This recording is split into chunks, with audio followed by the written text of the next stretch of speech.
Sa kabila ng katahimikan, sina Bianca at Dustin nagkaroon ng oras para mag-bonding. Masaya po ako kapag kasama ko po siya. I feel so safe when I'm with him.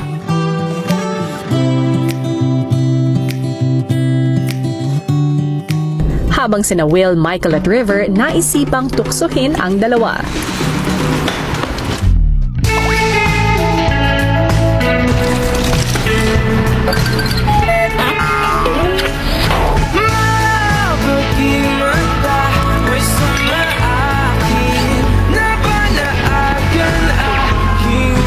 Boys, asmarites kayo dyan. Pag-alis ni Bianca, ang boys may naisip na kalokohan.